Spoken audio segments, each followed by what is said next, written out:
This is Alan Kozin, the author of Got That Something, How the Beatles' I Want to Hold Your Hand Changed Everything. And you're listening to Fab Four Free for All, brackets, the brackets.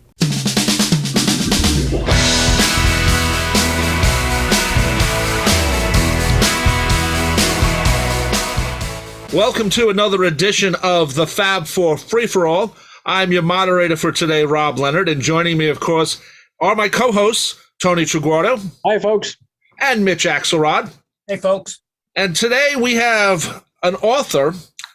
His name is Jay Bergen. He is the author of Lennon, the Mobster, and the Lawyer, published by DeVault Graves Books. And it is about John Lennon's lawsuit against Morris Levy. And Jay was John Lennon's lawyer. And I have to say, Jay, I love the book. A lot of things I learned about John Lennon in 1975 and the lawsuit that we really didn't know before. Welcome to our show, Jay. How are you? Thank you very much, Rob. And thank you, Mitch and Tony, for inviting me and arranging this. I'm delighted to be here. We're glad to have you. Glad to have you. Let's start off. How did you get involved with this lawsuit? Because, you know, it seems almost random, but it's really not. Well, my senior partner, David Dalgenis, had been hired by John to represent him in connection with the dissolution of the Beatles after John and Ringo and George left Alan Klein. And David was a real estate and corporate lawyer, and I was a trial lawyer. And I had been with the firm about 2.5 years at that point, and I had handled the Terry Knight Grand Funk Railroad litigation where I was representing Terry Knight. And I had heard these rumors around the office that there was some kind of a bootleg album that was going to be released, a John Lennon album. And I went to David and I said, look, if there's going to be a litigation, I want to be involved. So on February 3rd, 1975, he asked me to go to a meeting at Capitol Records to learn more from the Capitol lawyers about this possible bootleg album by someone named Morris Levy, who I didn't know anything about. And so I went to the meeting with three Capitol lawyers, one of them from Los Angeles, the headquarters. And about halfway through the meeting, as they were explaining what information they had at that date, the conference room door opened and in walked John Lennon. To say that I was stunned would be a gross understatement, because I had no idea he was going to be there. I don't know whether the Capitol lawyers did, but we introduced ourselves. We started asking John some of the questions about how we got to that point. And, pretty soon I got over being stunned, and he was the client. Were you a Beatle fan? Oh, yes. And I had seen them at Forest Hills on August 28th, 1964. Wow. Yes. Cool. So, hey, by the way, Jay, I have a picture for you that I own the copyrights to of Paul from August 28th, 64 at Forest Hills. I'll send you a copy. Oh, really? Yeah. Wow. I'm sorry it's not John, but,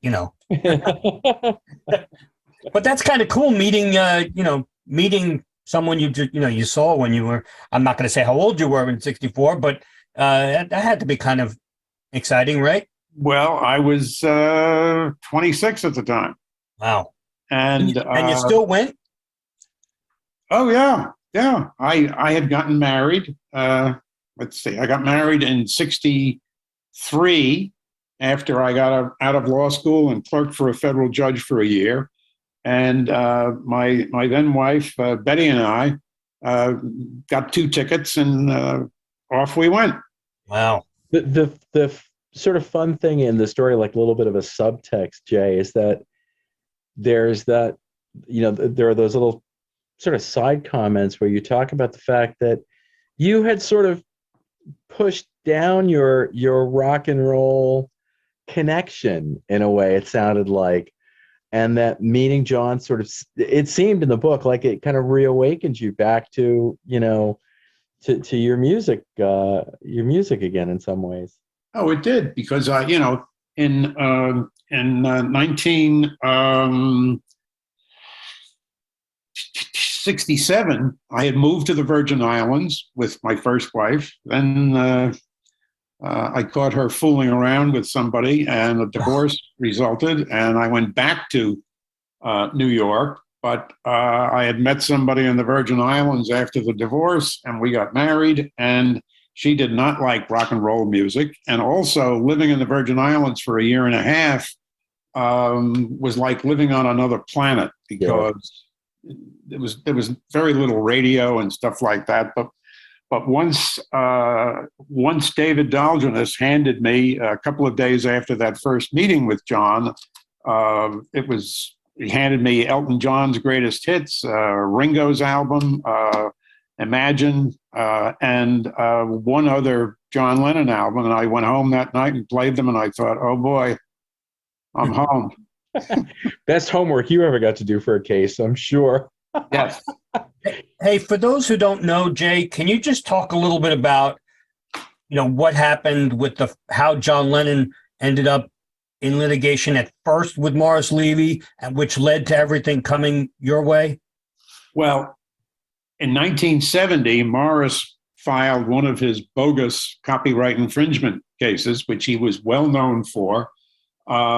And he claimed against the two Beatles publishing companies, claiming that Come Together infringed You Can't Catch Me, the Chuck Berry hit from 1956. Well, he only quoted in the complaint, which is on my website, by the way. It's only like 3 pages long. He claimed that the Come Together lyric, "Here Come Old Flat Top," when John was talking about a man who had once had a crew cut and now had hair down to his knees, infringed Chuck Berry's lyric, "Here Come a Flat Top," in the second verse of his song, where he was really describing a convertible that was passing him on the Jersey Turnpike one night. Wow. And finally, the case kind of just dragged on for a few years until October of 73, when John was out in Los Angeles and had just started recording his Golden Oldies album with Phil Spector producing, God help us all. Well, he took a shot. And the case, John got a call in the studio that the case was about to come to trial in New York City, and he had to come back to New York. And John, as he testified, and as in my book, said, I'm working. I can't do that. You just go and settle the case. I can't do two things at the same time.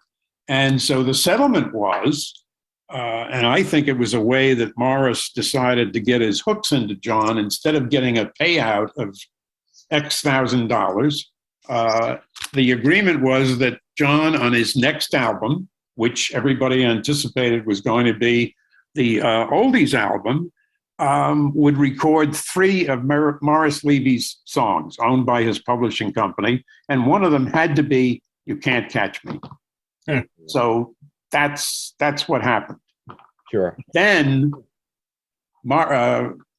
Phil disappeared right before Christmas with the master tapes, all of the master tapes, 28 boxes of them.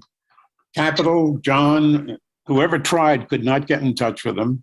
John, meantime, this is when, as you all know, was his lost weekend in Los Angeles, with a lot of carousing and drinking and drugging and, getting kicked out of the Troubadour, from what I've read.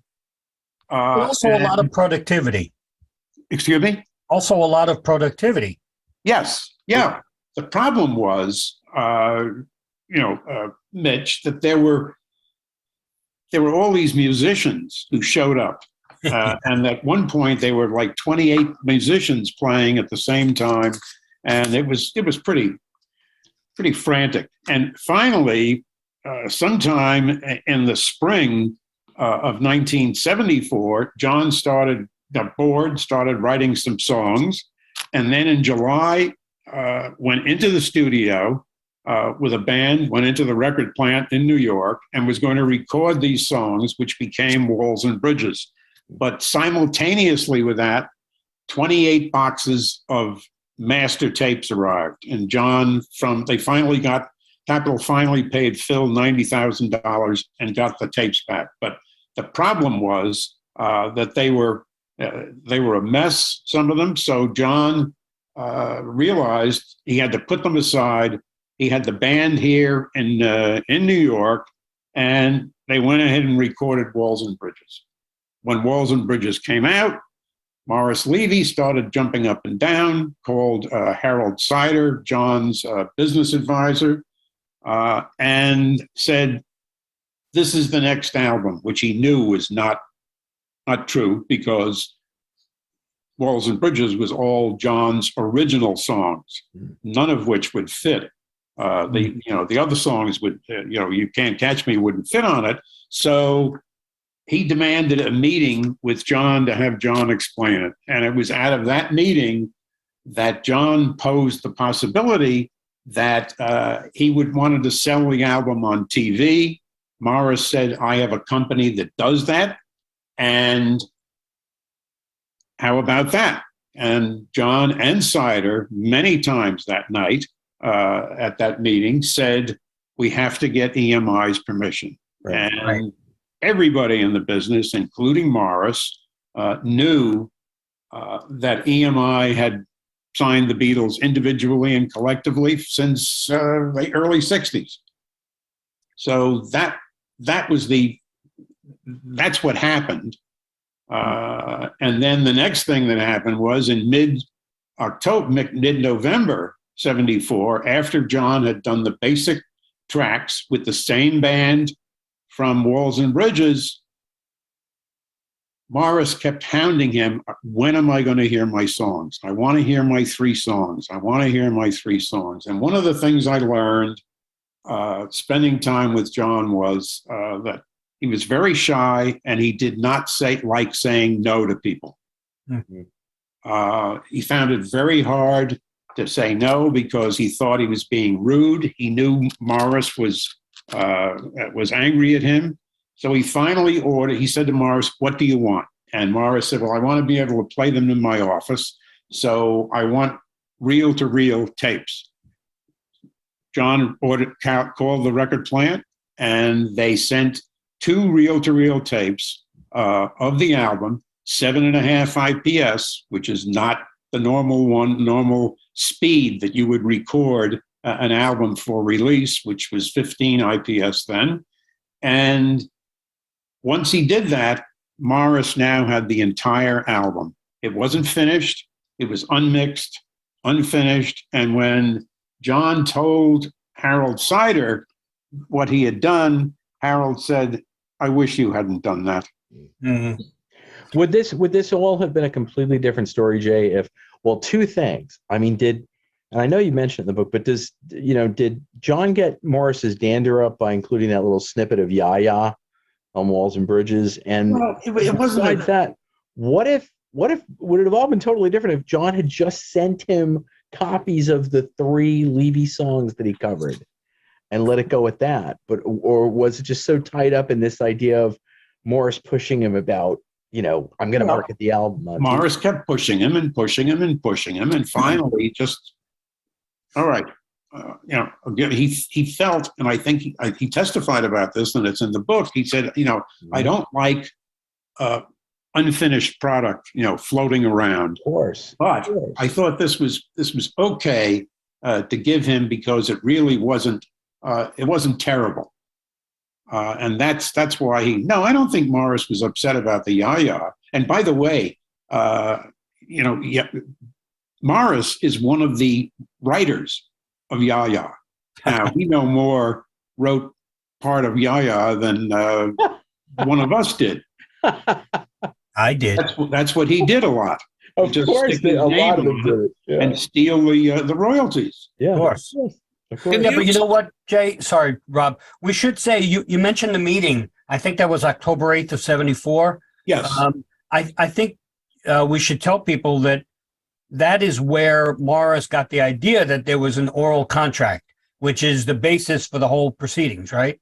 Well, I was about to get to that and Good. basically say, because Morris kept saying, when are you going to call EMI? When are you going to go to London and get EMI's permission? And finally, after Capitol heard a cassette of the album, they of course wanted to release the album. And in late January, John had a meeting with the marketing people at the Sherry Netherland Hotel, where Capitol had a suite, and they went through the marketing, and then it was Sider's job to go up to Morris's office to tell him on January 30th that Capitol was going to release the album. And Morris turned around and pushed the tape recorder, the start button of a tape recorder, and all of a sudden, Harold was listening to John singing "You Can't Catch Me." Mm. And Morris then said to him, and I think these are some key words, I'm going to put it out. I've got a shot. I've got a shot.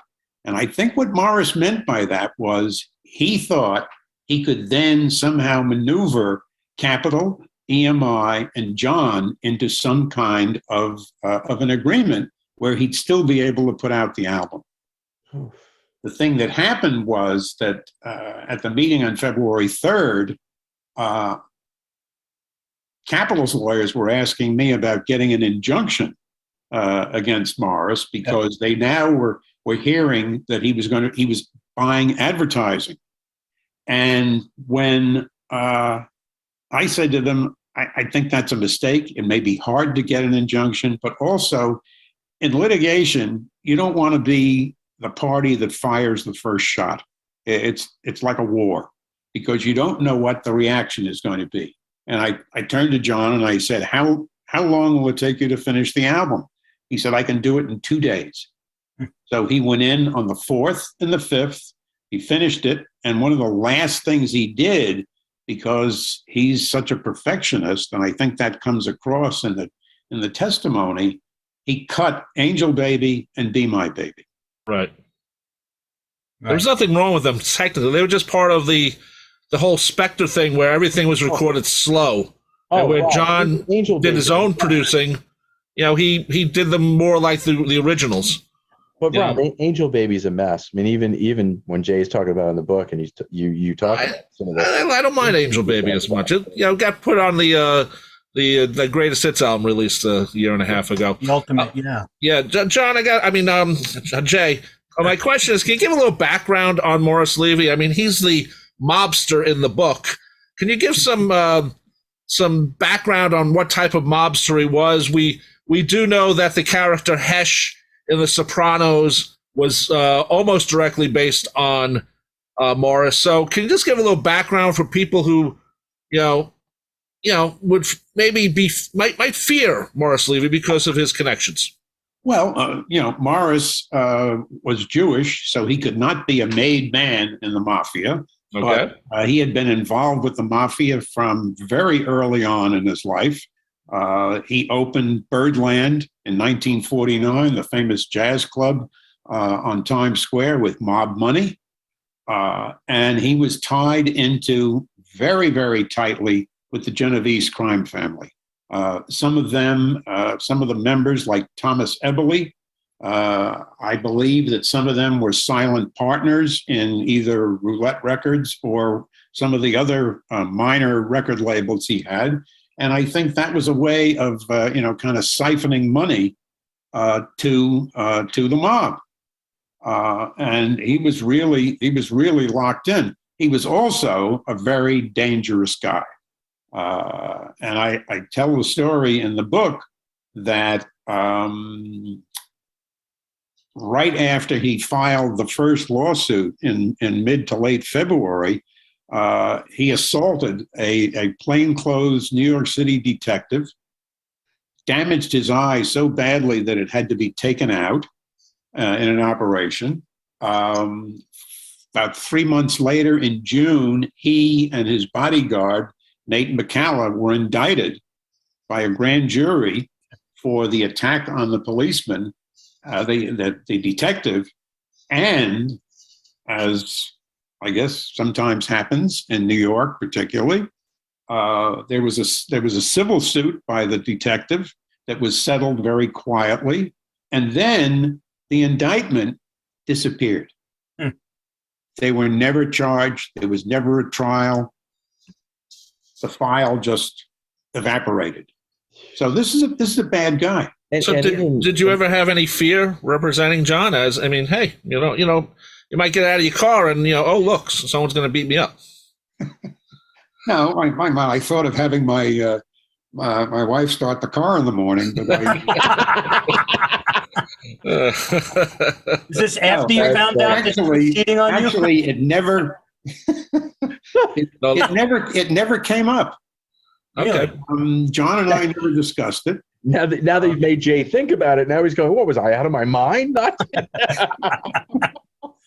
Well, fellas, the other thing is that this case at this point had such a high profile. Sure. With John Lennon, Capitol Records, EMI. He filed the first case in the New York Supreme Court in mid-February after Capitol released the album. He pulled the album, his album, Roots, he pulled the ads and he had sold 1,270 copies at that point. Wow. And he filed the state court action, and I think he thought that John was he'd get a reaction from John, like John didn't want to go to trial with the Come Together case. So when there was silence for another 2 or 2.5 weeks, his lawyers filed an antitrust case in federal court. And that was a fatal blunder, because New York Supreme Court cases move very, very slowly. In federal court, the day the case is filed, the complaint is filed, it is assigned to one judge for all purposes, meaning he's going to handle the whole thing. And that's just by the luck of the draw. They have a wheel where they assign cases. And this one was assigned to Judge Lloyd McMahon, who had been on the bench for 16 years. He was an experienced trial lawyer. He had been the United States Attorney in the Southern District. And I knew Judge McMahon, and I knew his MO. And his MO was, I run the case, and we're going to have a fast calendar. You mentioned that John was not engaged in the first, he said, I'm busy, I'm working, just settle the case. But in your proceedings all throughout, I mean, it took a while, he was very, very engaged and an incredible witness. Why do you think he took such an interest in this particular one against Levy? Well, first of all, I have reason to believe that the day I met him, or the afternoon, we had a meeting from 5 until 7 o'clock, I think, at Capitol's offices. And when John and I went down in the elevator together, and when we walked out of the building, he said, well, I'm going home. Good night. Mm-hmm. And I have really strong belief that was the first night he went back to the Dakota after he and Yoko had been separated for 1.5 years. And that's when he dropped out of the music business.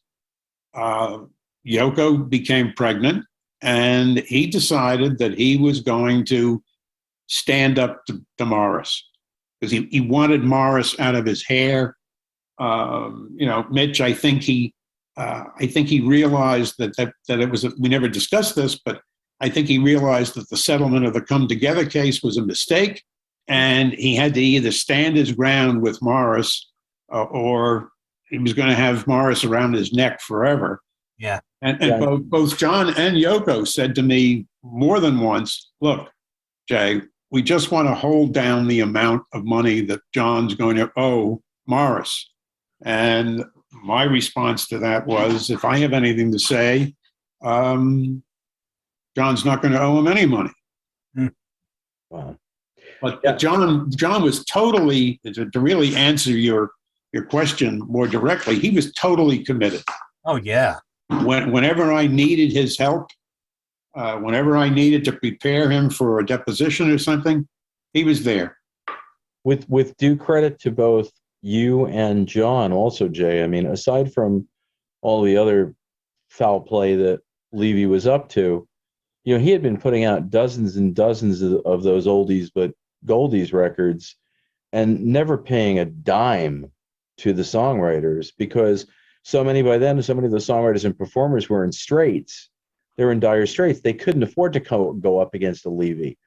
So the good thing was, when it came to John, he was finally picking on somebody who was not only his own size, but when it came to being able to get, have someone like you be part of the team and to go after him, to put the type of work and the type of passion that you did into the case and that he was able to do.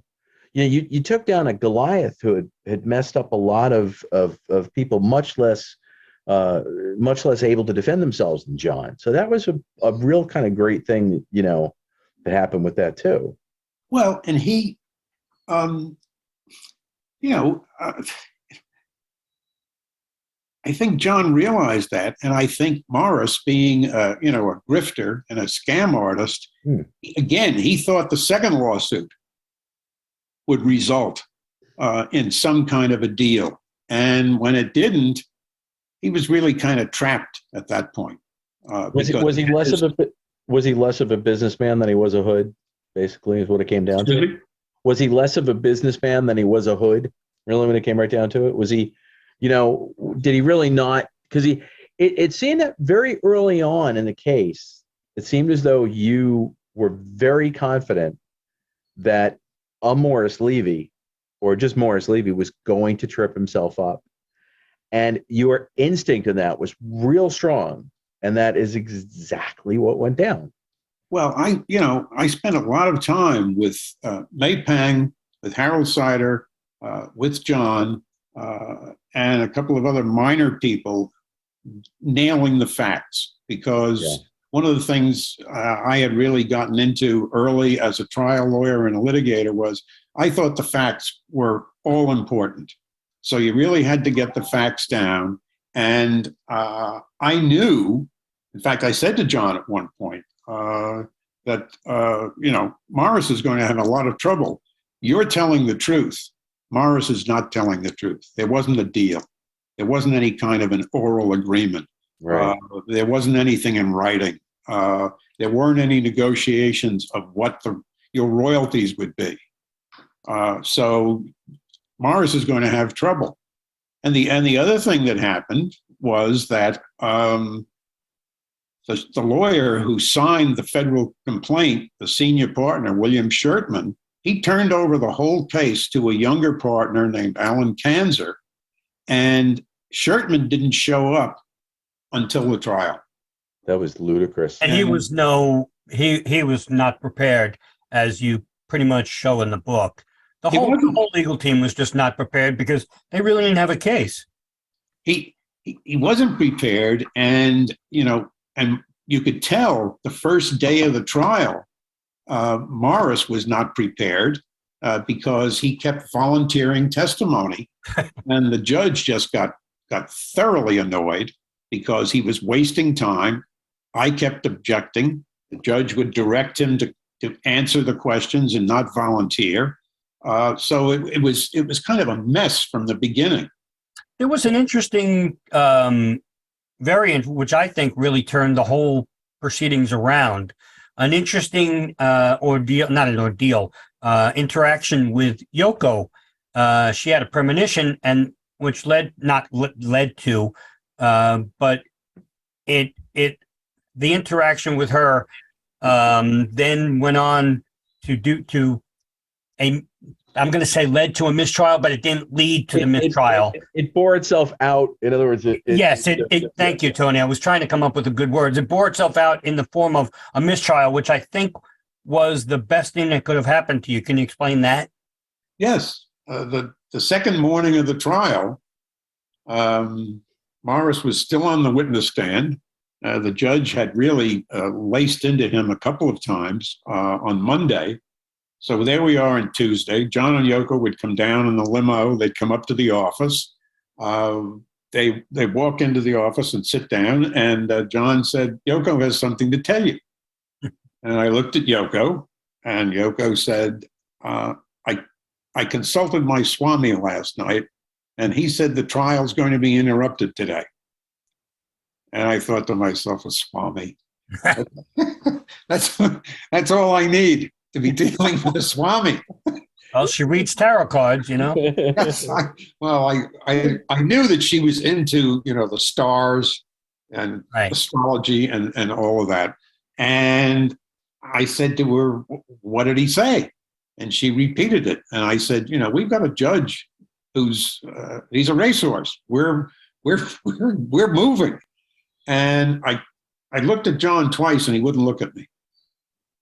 He just was looking across the room. Finally, we got in the car, and down we go. And sure enough, when I started cross-examining Morris again, he was just volunteering and volunteering. All of a sudden, my colleague, Howard Roy, pulls on my jacket and points to Schertman, and Schertman is holding up so the jury can see it, the Two Virgins album, and turning it around so that he can see the front version of John and Yoko in the nude and the rear version. And I asked the judge if I could approach the bench. I grabbed it out of off the table where Schertman had put it, handed it to the judge, and the judge turned around and started putting it into a wastepaper basket, a round wastepaper basket in back of him. And by then, Schertman was next to me saying, please, Your Honor, don't throw that away. It's going to be one of my exhibits. And McMahon turned to him and said, "Not in my court." And that, he then said to me, "Are you going to move for a mistrial?" So I said, "Can I consult with co-counsel?" We went back and talked about it. I said, "You got to move for a mistrial. He's furious now." So we did. He discharged the jury. He apologized to the jury. And then he and Schertman got into this ugly argument where Schertman baited him to the point where the judge finally called him a liar. Wow. And then Schertman said, "Then you should recuse yourself." So we had no judge, no jury. And they thought this was a good thing, if I'm not mistaken, Jay. This trial was going to work. I think what he thought was going to happen, Tony, was that, okay, we've got no judge, no jury.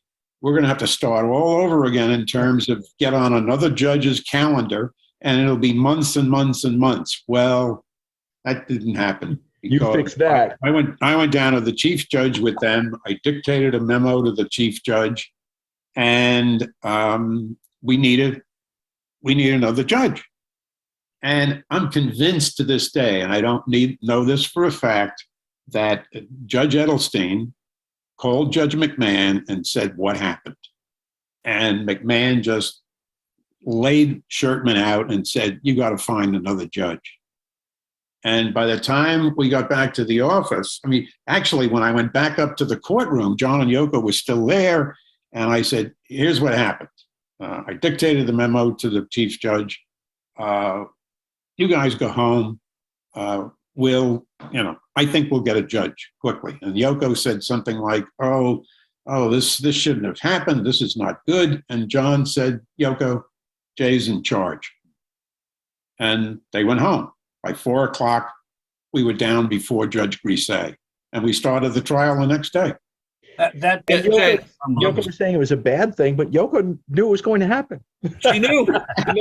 Jay, this is off the beaten path a little bit, but one of the things you got to do is hang out with John Lennon.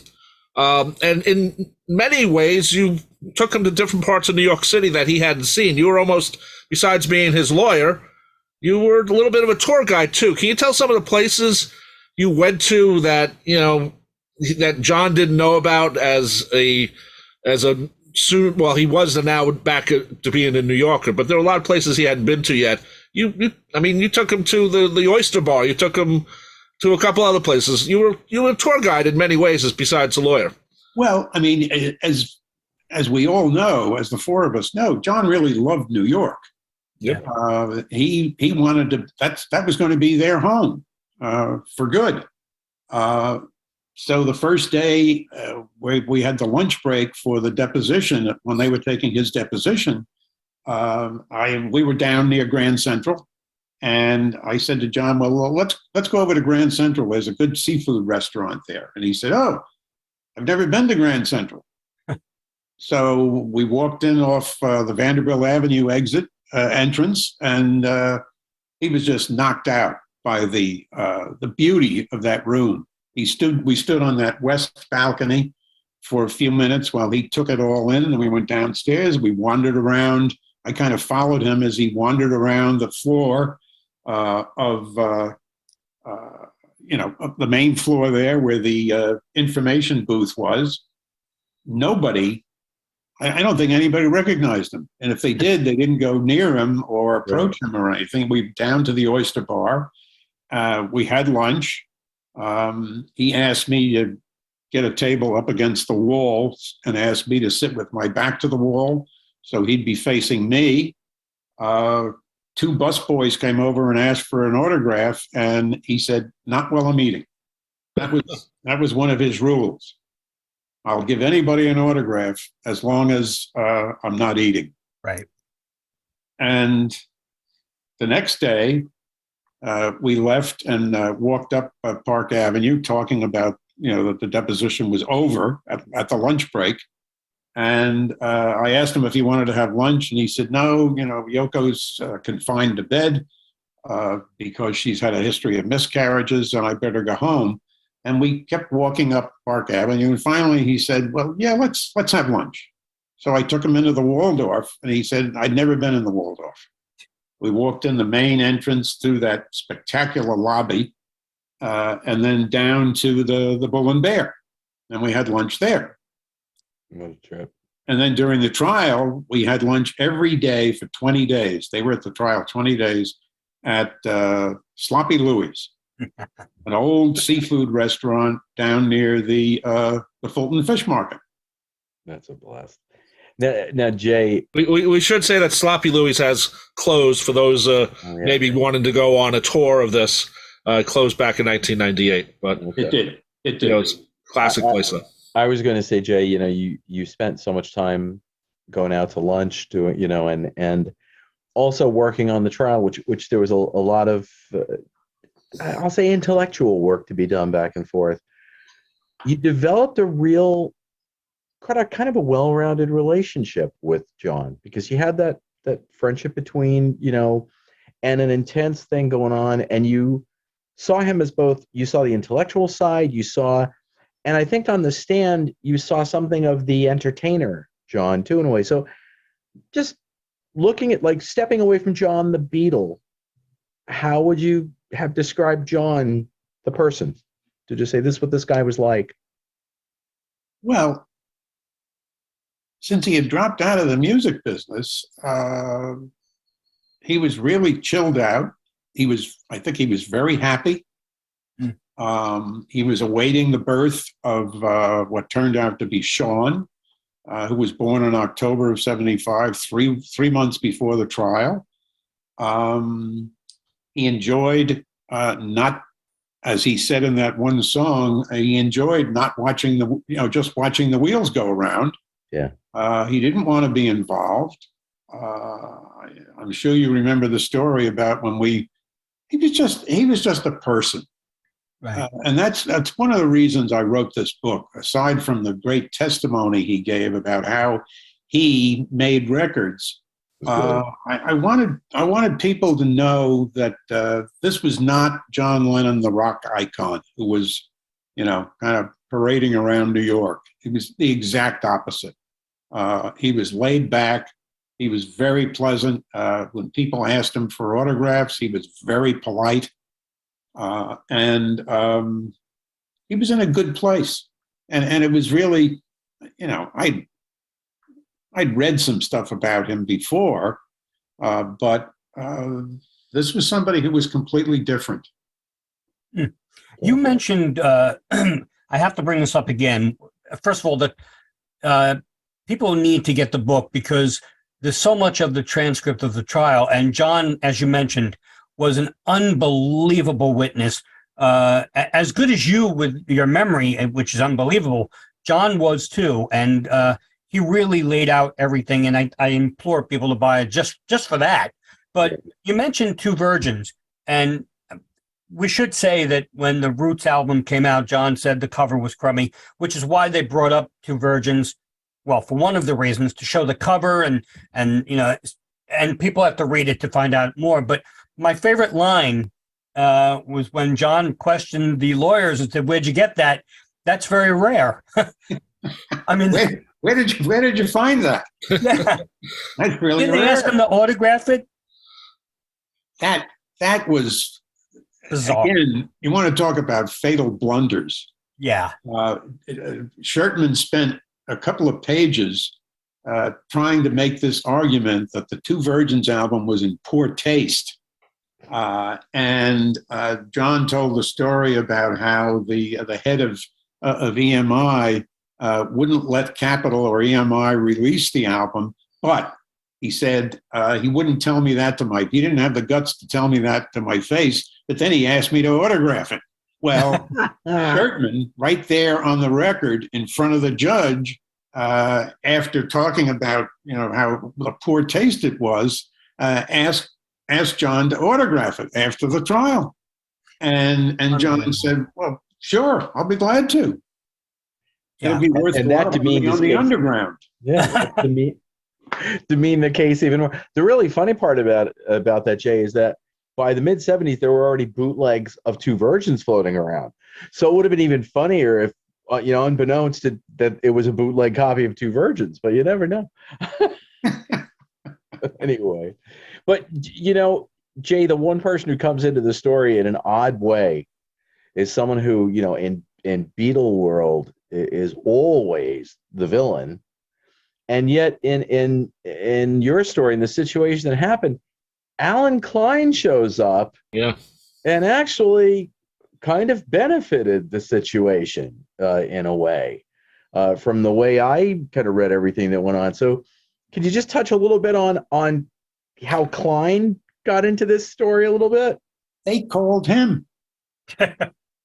They had called him and taken Klein's deposition, but then they called him as a witness, and as you just commented, his testimony was damaging.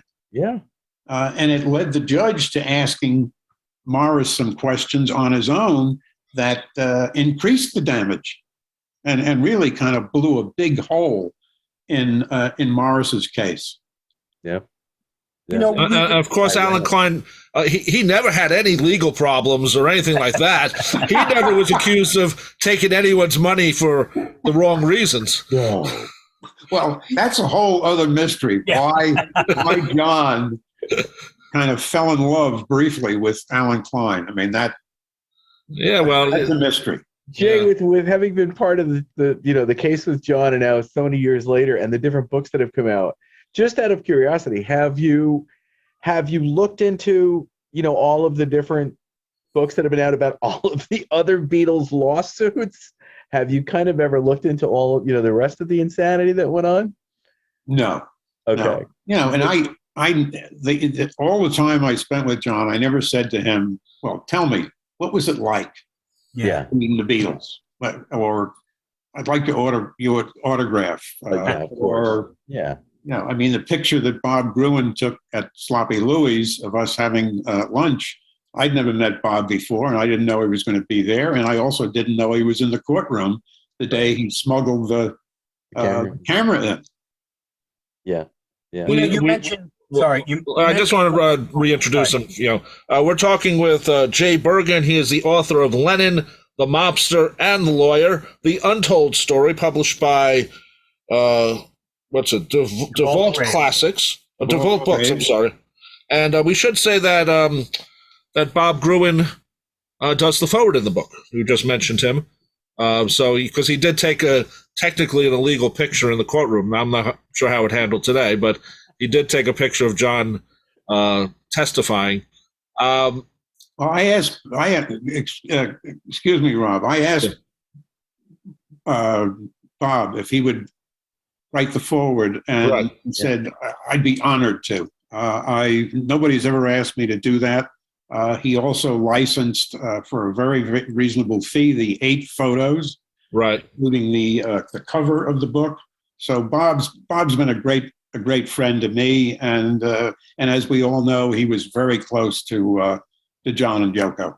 And he's a good guy, and Bob's the type of person who Bob likes to see the truth get out there. Yes, Bob's always been that way, especially when it comes to right. how closely he held his friendship with John. I just want to get my question after what you just said.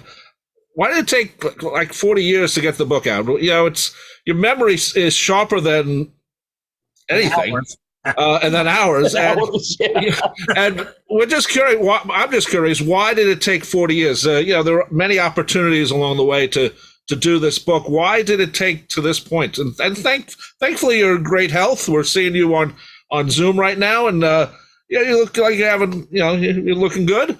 So, and you're sounding good. So, why did it take this long to get this book out? I don't think it was a question of taking this long. I mean, I saved all of the trial transcripts. I also had the entire appellate record, including all the exhibits. That meant I had about 10,000 pages of documents, plus Beatles and John Lennon albums that we used to show the care that the Beatles and John took in their album covers. And I carried these around for 5 or 6 banker's boxes, and they were just always with me. I never looked at them. I never opened them until 5 years ago in the spring. I don't know why, Rob, because they were always with me, and I think maybe it was just the connection with John. Right. But I had them stored in a storeroom in our garage, and I went out one day and I was thinking, well, maybe I should donate these all to the Rock and Roll Hall of Fame or something like that. And I sat down on one of the boxes and started reading John's testimony. And then I thought, there's a story here. Oh yeah, definitely. I've got to tell this story, and tell this story about not only using the transcripts and the exhibits, but also about who this man was. Yeah. At that period of time in his life. You had mentioned Yoko, and you also mentioned May and the Lost Weekend. So I want to just get back to one thing.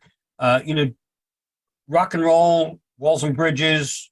There was so much done during the quote Lost Weekend when John was with May, and May ended up testifying.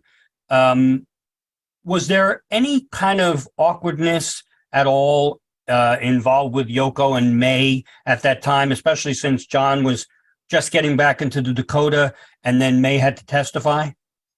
Well, by the time May testified, it was really in January of '76 when we were doing the breach of contract part. Right.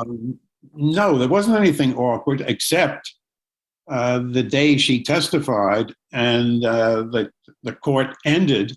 The court day ended, and John came up to me as I was loading my briefcase and said, Jay, you have to get Yoko, you have to get May into the elevator.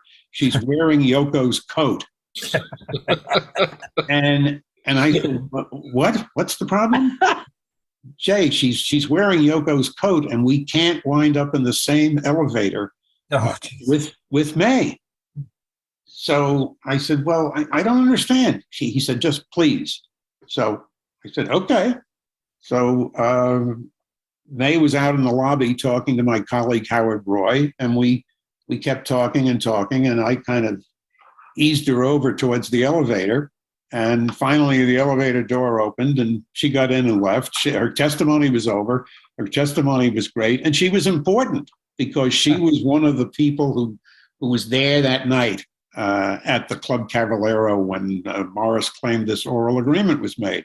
But anyhow, that was, she got in the elevator, and John and Yoko left later on. But that was the only time that really anything came up about May, and I had to use her as a witness because she was the key. There was also you also had a couple of other witnesses in rock and roll. Aside from Dave Marsh, which we'll get into in a minute, but you had a couple of John's musician friends come in and testify. I know you were a little apprehensive about having rock and rollers come in and trying to be on time and all that stuff. Can you mention a little bit about that? Well, I wasn't apprehensive once I went out to California and met Klaus Vormann, Bobby Keys, Jim Keltner, Kenny Asher, and then on my way back, I caught up with Jesse Ed Davis, who was on the road with Rod Stewart and the Faces, and I interviewed Jesse at the hotel that they were staying in outside of Detroit, and he was very smart. Had a great sense of humor, and he was very quick. And I decided right then that I was going to use him. The other witness was Eddie Motto, who lived up in New Hampshire. And I didn't see Eddie until the day before he came down to testify. But I talked to him on the phone, and I just had a good feeling about both of them. And they were excellent witnesses, particularly Jesse. Jesse was very, very sharp. When Shertman was cross-examining him and was talking about how when they rehearsed up at Morris's farm, weren't there lead sheets? In other words, that Morris had supplied lead sheets so that the band could rehearse, and that was kind of the deal. And Jesse, in a totally off-the-cuff remark, said, well, yeah, there were lead sheets lying around, but you don't need a lead sheet to play Tutti Frutti, And that was completely right out of his mouth. I mean, that was unrehearsed, And again, another blow to Levy's case. Yes, another blow to Levy. And Eddie Motto testified. He said, well, we all knew the songs from when we were kids. Right. And what about Dave Marsh? He was with Rolling Stone. He was an incredible witness for you too, right? He was terrific. In fact, if you look on my website, you'll see under the court documents a letter that Dave Marsh wrote to me the day after I met him. When I decided when we got to the counterclaims, I needed an expert because the judge told us, and as you three guys know, the judge was a musician, a harpsichordist in a classical music group, and knew nothing about the Beatles. Mm-hmm. But he made it clear to us, I listened to a lot of music. So if you're going to want me to award damages, I have to understand this music. So we brought record plant equipment into the courtroom and played it. I'm losing my train of thought. What was I saying? With Dave Marsh. Oh, Dave Marsh. Yes. So I called Chet Flippo at Rolling Stone, who had written an article earlier in January. And I said, look, I need somebody to testify about the two albums and comparing the two albums. He said, let me switch you over to Dave Marsh. I went right over. I talked to Dave. I said, can I come over and meet you? It's fine. So I came over. Brought him each one of the albums, the Roots and the Rock and Roll. And I said, I'd like you to listen to these. And then we can discuss them. And you can tell me what you think of the Roots album as opposed to the Rock and Roll album and testify about that. He said, yeah, it sounds interesting. I'd be glad to. The next afternoon, Mitch, I get this hand delivery of a 2-page with a little bit on a 3rd page, single-spaced letter from Dave comparing the two albums song by song. In other words, Ain't That a Shame on Roots and Ain't That a Shame on Rock and Roll. And that's on my website. And it was just a great letter, and he was a great witness. Yeah. As I said earlier, there's so much more to this than we're giving now, because first of all, we want everybody to obviously get the book, but I was so fascinated by John's testimony in general, the intellect of John Lennon, and everybody knows John was an intellectual person, but the intellect that he displayed, and as you said, he never got angry when they were asking questions, because he could have gone off the rails. He was, again, based on the transcript, which people need to read. He was just such an incredible witness. It struck me too much, and Jay, but it struck me too much that John, like, other than like I say, the intellectual side, there was a little bit of that showman. There was a little bit of that, and especially because I think he knew the judge was hungry for information, and you kind of told John to play into that, sort of at numerous points, kind of saying, like, John, he wants to know, just like, get this to him. And I think John turned on a little bit of the showman, to give the judge the full story. Well, you're 100% correct, Tony, because he did. And he also, when he wanted to kind of stick the knife into Shertman and Morris, he did it very, very nicely, very politely. And as you just said, he never lost his temper. And he showed also that he had a great sense of humor. Yeah. Yeah. So what was the result? That came out. What was the result of everything? Without giving too much away, obviously, Levy won a little bit, and then, everybody else won a lot more. Yes. And it was a tremendous defeat for Morris. And, and while John was on there, was in court every day, Morris was not. Morris dropped out.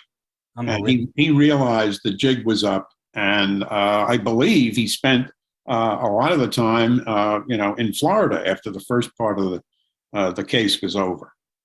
I found it very interesting. The only time John ever really wanted to leave was when they were actually going to play the songs from Roots. And you told him, you cannot leave now. The judge, we were all set to play "Ain't That a Shame" from each of the albums, and of course Dave Marsh was on the stand, and the judge got a telephone call, so he left the bench for a couple of minutes, and I went back, and John was there, and I sat next to him, and he said, "Are you going to play the Roots? Some of the Roots songs now?" And I said, "Yeah," because the judge wants to hear them. He said, "Well, Jay, I can't stay here. I'm going to leave." Yeah. I said, "Leave?" I said, "You can't leave. The judge is going to notice that you're gone. You can't leave." He said, "It's going to be terrible. I don't want to hear it," because he had never listened to it. Right. He had never listened to it. He did listen to the commercial when Jimmy Iovine called him and said the commercial's on that weekend of I think February 7th or 8th, 1975. But he said, I can't. It's too painful. It was a 2-minute commercial too. It goes on and on and on. So yes, it is on YouTube for those who might want to see it. Jay, is there any way that Levy, he had a bad case, but was there anything that Levy and his lawyers could have done maybe to do it differently? Because, one of the things about your book, after like the first 25 pages, that John's going to win. And not just because we know the history, it's just that Levy has no real case. Is there anything he could have done to maybe change that, where maybe he actually have a contract, Rob? Well, that's starting there. Well, yeah, contract's always good, Contracts are always good. Contract good. But is there anything, because it just, he gets to the point where, he's like you said, he's not in the courtroom. Obviously, he doesn't believe he's going to win then. And, come up with something better or different or something. He could have bought all the copies of that Stephen Stills album too, so Jay didn't find that either. I think he could have made it more complicated and difficult. Because one of the things that was difficult for us was dealing with the fact that John and Morris were spending time together. Right. that he and May would go to the Club Cavallero. Then they went up to the farm. Again, an example of where Morris kept asking him to go and go and go. And John would say, well, I'm this weekend I'm going out to Montauk to visit my friend Mick Jagger. No, we'll come the next weekend. And then they went to Florida. When Julian, John's son, came over for Christmas, Morris heard about that and invited John and May and Julian to come to Florida. I mean, John paid the expenses, but Morris found a place for him to stay. A friend of his gave him his condo, and then they went off to Disney World. And that was something we had to deal with. And in both of the opinions that Judge Grisset wrote, and then the Court of Appeals opinion, they mentioned that they were spending a lot of time together. Why? And the only explanation was that John at one point, when Shertman tried to get him to say that he and Morris were close friends, John said, well, no. I thought he was a character. But John did go up to Morris's farm to rehearse. With the band for the rock and roll album. So what became the rock and roll album? Yeah. Or the Roots album, however you want to look at it. Whichever. That's right. Yes. So, final question from me, Jay. A little bit of a two-parter. Number one, did you ever keep in touch with some of the principals? And second, do you own a copy of the Roots album? I do. You do? I do. Because part of the final judgment, Mitch, was that Morris had to turn over all the unsold Roots albums. So I had 4 boxes of Roots albums plus the 8-track tapes. Wow. Will you come visit? Any extras around, Jay? I called Yoko after they came back from Japan in 77, and I said, I've got these boxes of albums and tapes that I want to bring up to you. And she said, what are you talking about? And I explained it to her, and I think she was surprised that I was going to give them to John. And I took them up there, and I didn't see John, but I gave them to Yoko, and I don't know whatever happened to them. I did keep one for myself, one for Howard Roy. The judge's law clerk asked me for a copy of each of the albums so they could give it to the judge on his 5th anniversary. And I know I sent one to Eddie Motto and Jesse Ed and Dave. Wow. So what you're saying is that Yoko still has a bunch of boxes, right? No, Yoko sold them to It's Only Rock and Roll on 8th Street. Probably. I'm sorry, I'm kidding. Speaking of being out of business, everyone, that's out of business too. I know. Wait, time out as I go and write a letter to Yoko. I'll be right back. I have an email going out tomorrow. Sean's been using them as Frisbee. Tony, I'm not going to comment on your suggestion. He knows. Jay, has Yoko commented, or anyone, Sean commented, or even May commented about the book? Has there been any comment from them? No. Okay. Silence. So have you kept in touch? Yoko is seriously ill. Yeah, we've heard. Yeah. No. So you haven't kept in touch with any of the principals? Oh, I've stayed in touch with Jim Keltner, Eddie Motto. After the trial, I had occasion to go out a couple of times to Los Angeles, and I have to tell you this one funny story. When I interviewed Bobby Keys out there, remember Bobby played with Buddy Knox and the Rhythm Orchids. They had a big hit, Party Doll. Yeah. And I think somewhere their paths crossed with Morris in the 50s, because when I interviewed Bobby Keys, he said to me, I do not want Morris Levy to hear my name. Do not mention my name. And one day, Bobby suggested that the two of us go horseback riding up in the Hollywood Hills, above the sign, the big Hollywood sign. And, Bobby was from Texas. He was from West Texas. I was from Long Island, Valley Stream. I'd been on a horse maybe once or twice in my life. And so we had a nice ride, through the hills up above. But when we turned to go home, back to the stable, my horse took off. And all I could think of was, because I was just hanging on, all I could think of was a headline that would say, New York Park Avenue lawyer killed in the Hollywood Hills, horse thrown by a horse. Oh, God. Now, one thing I got to add, because you mentioned Bobby Keys, I interviewed Tommy James last year, and I said to him, after John Lennon won his case, did you ever think of suing Morris because, hey, he had lost, and maybe, that would continue? And he said, no. That's all he said was no. And it took, of course, till Morris died, and Roulette Records got sold, and then they found money for Tommy, and he actually got some money.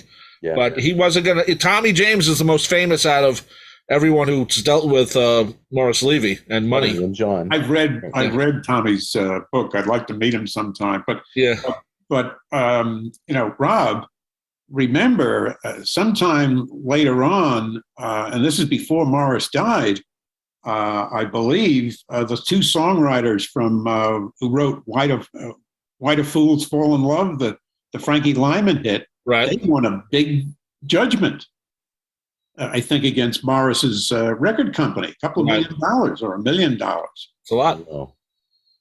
Yeah. He had cheated them out of the publishing royalties. That's what he did. Amazing. Sounds like a fun guy. He sounds like a guy that never worked a legitimate day in his life. But he knew how to break hands. Look, I think I said this in the book, fellows. Morris was one of those people, if there was a right way and a wrong way to do something, a crooked way, he would always choose the crooked way. He was a crook. By the way, Jay, I know you have manuscripts and stuff of the court case. Was there any audio or video recorded at that time? No, none at all. They didn't do that in those days. They had what they had was Rob, the stenotype machine, right? And the court reporters would rotate through the courtroom, and so that by like 7:30 or 8 o'clock that night, you would get what was called daily copy. It was expensive, but you would get the transcript from that day, so that you could use it the next day if you needed it. Sure. Okay. Too bad there was no audio. I'd love to, hear just the way John would explain things, because, he had a way of talking, as we all know. So well, I was. By the way, the fellow that did the Audible, Scott McKinley. The Audible is excellent. He really did a terrific job. But I've always thought that, or I was hoping that people, when they were reading John's testimony, would be able to kind of hear him. Yes, and I agree. That's the way I heard his voice. Oh, you definitely can. Especially if you're a big Beatle fan. You could easily hear him explaining everything about mastering and mothers and all the good stuff he was talking about, which is just, again, reason enough. If there's nothing else in the book that was good, which the whole thing is, the transcripts are just a fascinating read. Well, I think they're very, I appreciate you saying that, because that's one of the reasons I wanted to write the book, but also to get those into the book, because they're very historical. Yes. John had done hundreds and hundreds of interviews, but he had never discussed the recording process. Right. Very little. You're right. The way he said he and the Beatles learned the trade in an interview, it never came up. The one last thing I want to say is, and I don't know if you ever thought about this after the fact, and I have to read it because it's very interesting. In one of the transcripts, they're talking about unreleased songs. And John says, and I'm not going to read the whole thing, but John said the Beatles may have 2 tracks that were never released, and one of them is from '62, and I have one, and there's the Spectre tape. So now I have 3 that they could release if I died, which I would hate to have released. And now we know that the Beatles did make Free as a Bird and Real Love. So they pretty much did take his unreleased stuff after he died and put it out. I found that. But I always thought it wasn't those two. I always thought one of them was How Do You Do It? Because at that point, Well, yeah, I'm not was given a copy of that. I'm not saying 74. those were the unreleased. I'm just saying in general, he didn't really want people releasing stuff that he wouldn't have released after he died. And the Beatles themselves ended up doing that. Well, I have no problem with Rob, that. I think, Rob, you mentioned earlier about how Angel Baby and Be My Baby were, or one of you did. I did. On a greatest hits. It's on the John Lennon anthology. I don't think John would have liked that. Really? I know he wouldn't. I know he wouldn't have. I agree. Okay.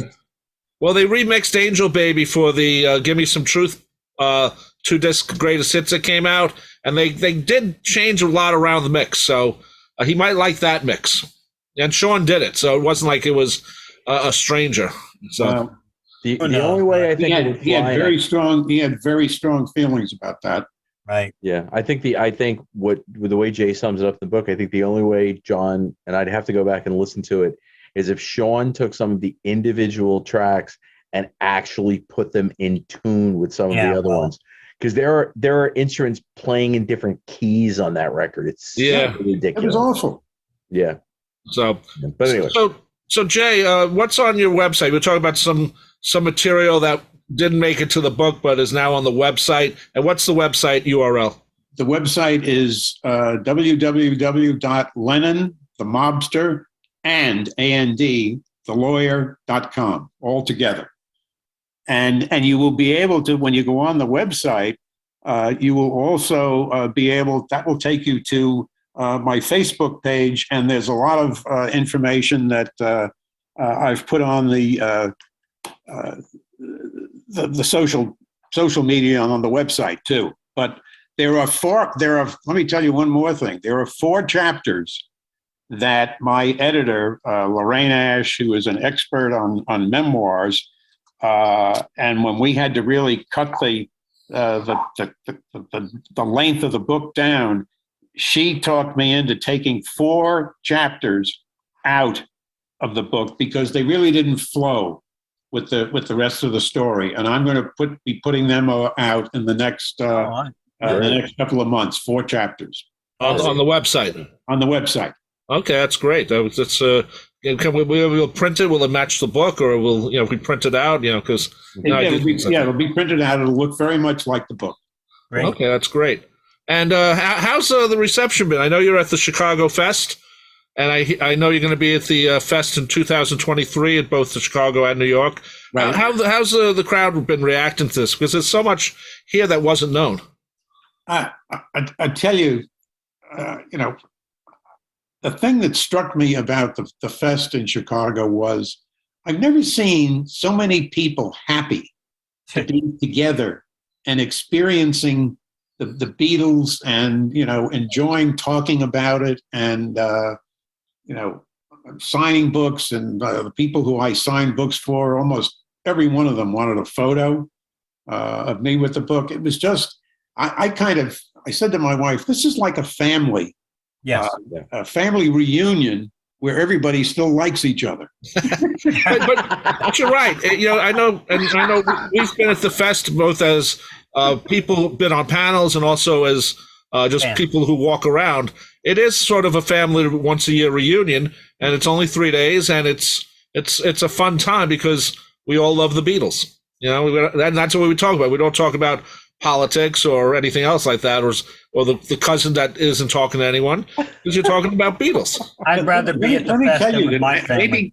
Maybe this happens at every reunion, but there was kind of a little corner on the way into the main meeting rooms and the grand ballroom where guests, Beatles fans, brought their instruments. Oh yeah, right. Oh yeah.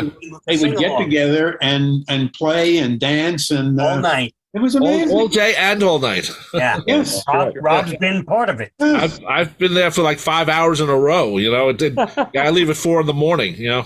Yes. So yeah, definitely. It's a fun time. It's nice that Beatle fans still have a place to go to not only meet people like you, but just to hang out and you can do shortcut talking when you're with Beatle fans about, you don't have to explain what the album Revolver is, or Meet the Beatles was different than With the Beatles, but you don't have to explain everything because everyone knows. That's part of it. So hopefully you'll sell a lot of books. A couple of thousand trivia experts. Oh yeah, well, that's the other side. Yeah. There's a lot of people there who know what's right. Then there's some people who think they know what's right. And some of them are our friends. So I'm not at least they were before this names, book. are we? We're not going to name names. No, we're not. Maybe but if privately. We need an attorney, we'll call you, Joe. I have to say, I'm not going to name names to a lawyer. Anyway, Rob. And this has nothing to do with the Beatles, but you represented Terry Knight versus the Grand Funk Railroad. We're all Grand Funk Railroad fans here. Where's that book? That must be a great book.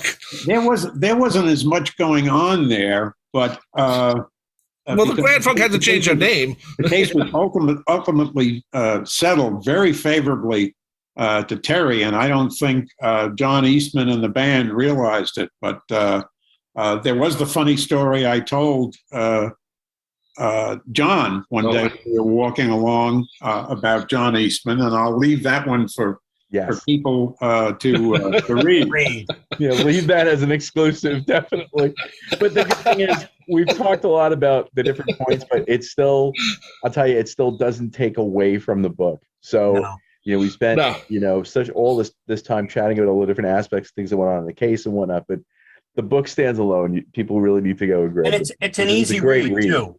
Great read, yeah. Yeah, it's a great book. Here it is for those watching on Zoom.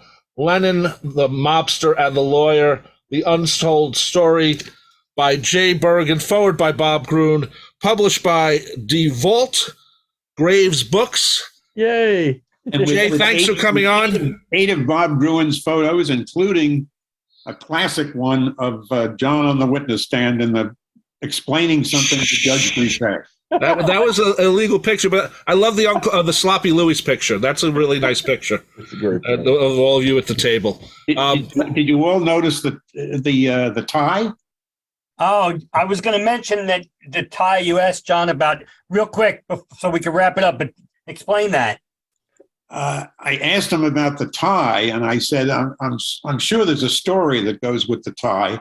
And if you look at it in the book, it's a tie a hand-painted tie that he bought on the Upper West Side, I think in a secondhand store or something, and it depicted a butterfly caught in a spider's web.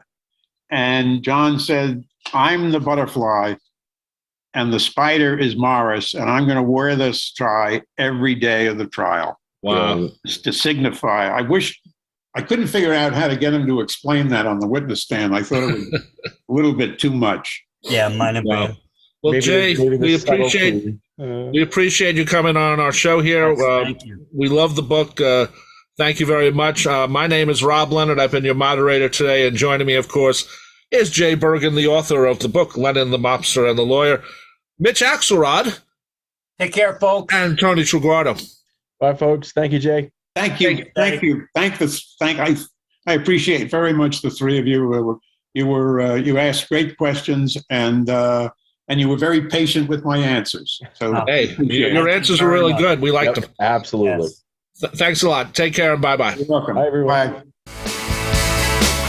Fab 4 Free For All was edited and produced by Tony Triguardo at Word of Mouth Studios in Westbury, New York. The opening and closing theme is My Dolly by the band The Badge, featuring longtime listener Jeff Slate, available on its debut album Digital Retro and recent Best Of compilation, as well as from the Fab 4 Free For All website. Thanks for listening to Fab 4 Free For All.